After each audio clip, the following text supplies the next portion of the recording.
Et on va se rendre à présent aux très petites villes du port de Seine entre Le Havre et Rouen dans notre page été. Ce soir, nouvelle occasion de sortir des sentiers battus et découvrir autrement notre région. La commune d'un peu plus de 5000 habitants s'est fait connaître au début du XXe siècle pour son chantier, mais aussi sa cité-jardin. Un patrimoine historique et touristique peu mis en valeur pour le moment. François Pesquet avec Jérôme Bègue et Estelle Roux. Elle porte bien son nom. Le trait s'étire le long de la Seine. C'est le genre de ville que l'on traverse sans s'attarder. Mais aujourd'hui, on s'y arrête pour entendre une histoire presque oubliée. Cette cité-jardin, comment est-ce qu'elle est arrivée là finalement? Elle est arrivée avec l'installation du chantier naval. En pleine Première Guerre mondiale, la France était engagée dans la guerre sous-marine avec l'Angleterre, donc il fallait des bateaux. Et donc pour attirer une main-d'œuvre ouvrière, les industriels ont eu l'idée de créer ici une cité-jardin à partir de rien en fait. Ici, on est sur le point bas de la ville et au plus proche du site industriel. Et donc on a les premières maisons ouvrières qui sont vraiment destinées au bas de la hiérarchie sociale. Le Trait est une des premières villes de Seine-Maritime où arrivent les réseaux d'électricité, d'eau courante. Et puis la spécificité enfin de ces maisons-là, c'est qu'elles sont toutes accompagnées d'un jardin individuel. Ce qu'on cherche en fait, c'est à apporter les agréments de la campagne à la ville. Un mode de vie toujours apprécié des habitants actuels. Ça n'a rien à voir avec les maisons d'époque. Nous, on a tout modifié.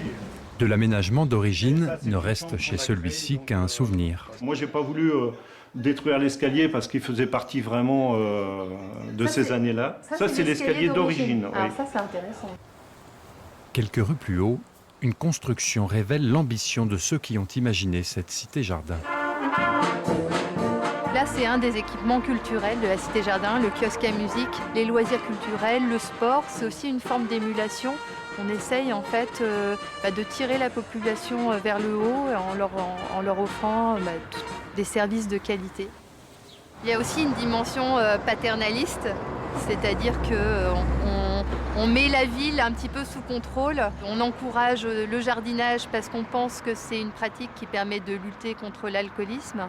L'alcoolisme, c'est quand même un des fléaux du monde ouvrier à cette époque-là. Aux ouvriers donc, les petites maisons des bords du fleuve. À mesure que l'on gravit le coteau, d'autres habitations plus spacieuses et raffinées apparaissent. Ces maisons-là, ce sont les maisons destinées aux chefs d'équipe, aux contremaîtres. Elles sont tout le long de la rue Jean-Bart. Donc la rue Jean-Bart, elle est appelée par les habitants du Trait rue des Bas de Soie. Voilà, pour faire référence justement déjà au fait que les femmes avaient un petit peu plus de moyens et pouvaient se permettre de mettre des bas, contrairement aux ouvrières. Imaginez il y a plus d'un siècle, la cité-jardin du Trait est le reflet de son époque, mais n'a pas tout perdu de sa modernité d'autrefois. Je pense qu'on peut vraiment trouver des échos entre l'idéal de la cité-jardin telle qu'elle a été conçue dans le premier quart du XXe siècle et la manière dont aujourd'hui on peut recréer un habitat plus respectueux des hommes et de la nature. La cité-jardin du Trait ne figure pas dans les guides touristiques. Elle reste donc pour l'heure un de ces pans de patrimoine à découvrir sur les chemins de traverse.